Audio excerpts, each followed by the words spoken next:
Hi, all. Are you ready for tip number four? In this series, as we are going through the ebook on being a transformational leader, and tips for transformation, the fourth tip is about inviting stories.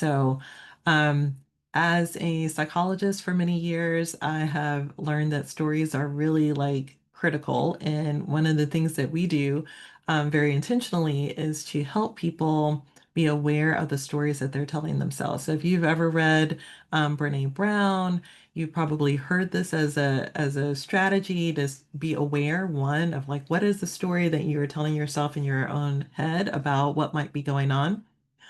So that's like one part. But another part is that how do we use stories in our work, in our leadership, in our connection, in order to fuel connection. And being able to tell a story, being able to tell a short story is actually really critical. So, one of the ways that I like to think about this is that we are, you know, people that make meaning. And one of the ways that we make meaning out of things is by telling a story. And there are stories that we tell about almost everything.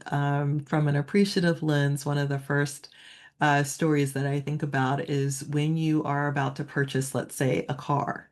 Is a story about the kind of brands of cars that are out there. And I can, acknowledge in my family, we are a Toyota family, right?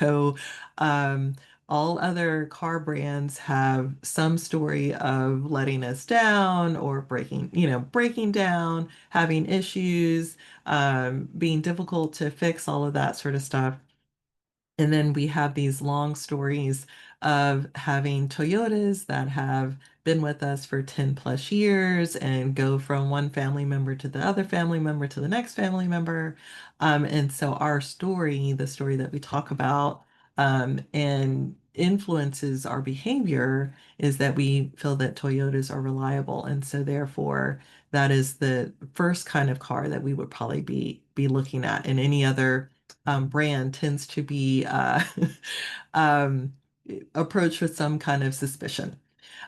So as we are talking about this and in terms of leadership, I think it's just really important that we are aware of the different ways that storytelling can be powerful.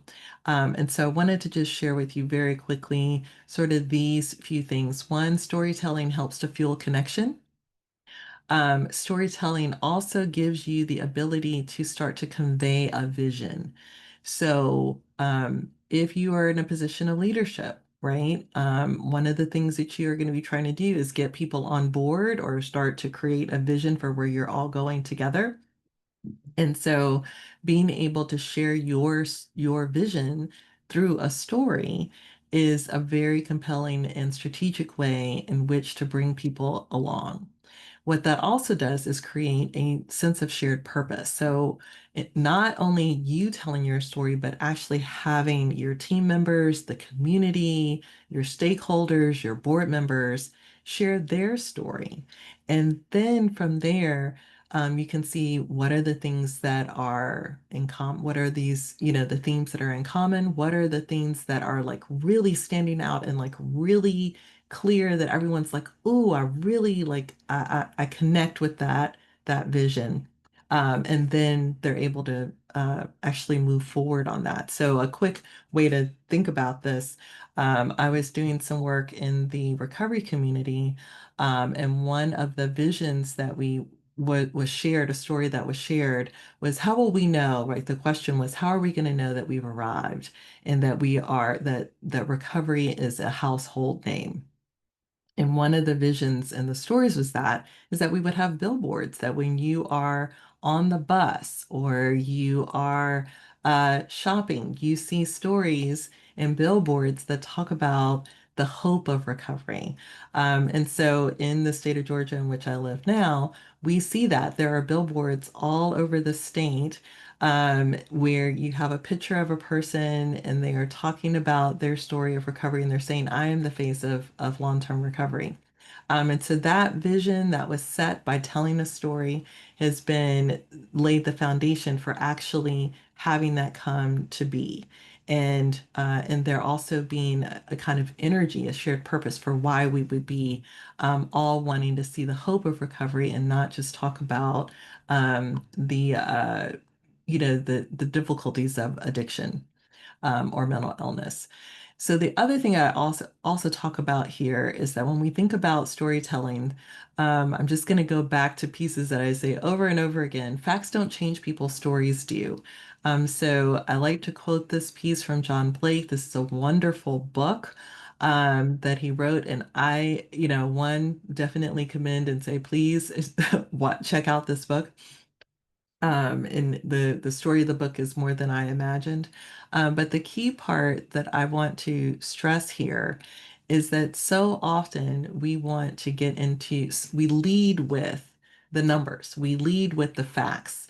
We try to convince people, right? So this is going back to some of the other tips earlier. We try to convince people to be on our side based on the numbers. Well, the first thing is that people need to sort of feel connected to you. They need to know that you have a story or a place in which you are like them, or there's something, again, some kind of connection. And then there has to be that vision, like that, which you're putting forward. And so a story can help you do that. You can follow a story with facts, but you don't want to start with the facts. And that is the part that I think we kind of get turned around. And people will say to me all the time, well, this just doesn't make sense. Just look at the numbers. I'm like, yes, but we are story beings. And so to go back to my story about Toyotas, I often used to share that, if we bought cars just on facts, we would all be buying like the same car, right? Because there's only like a certain number of them that have like all the great statistics and facts and whatnot for safety. And so that's one of the things that we have to pay attention to. A lot of us don't make decisions just based on the numbers. We make decisions based on the stories that we've been told and what has been passed on to us. The other thing that I like to share and think about in terms of stories is that it also creates an area for connection. So this is just an image of people have come together to talk about their experiences of race and racism.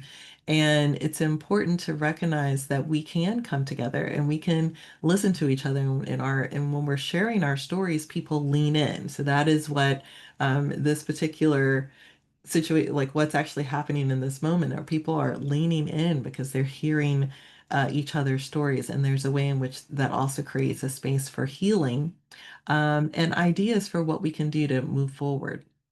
So after you've done the storytelling, then you can start to talk about the numbers and the facts. And I wanted to share this because I think so often we wonder, like, why are we even doing all of this? Why do we need to be transformative in our work?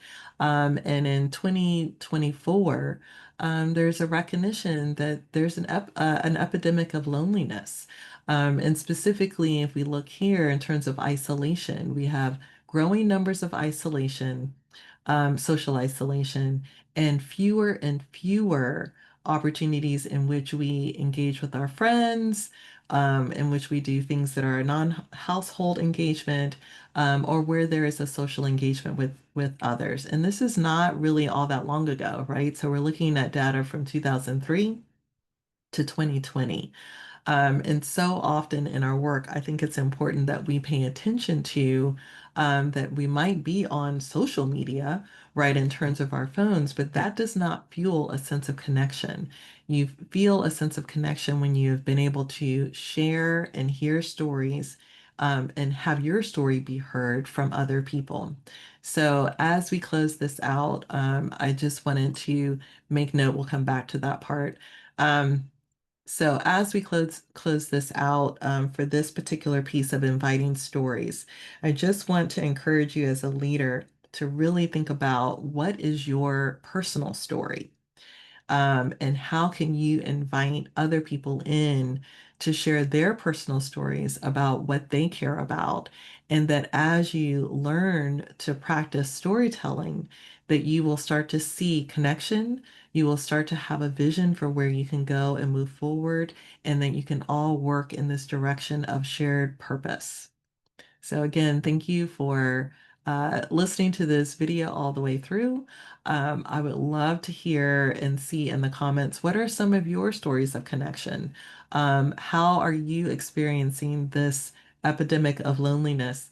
And are there ideas of things that you'd like to hear more about from me in the work that I've done in helping organizations and communities have those stories in which people are actually leaning in to connect and grow and build trust together?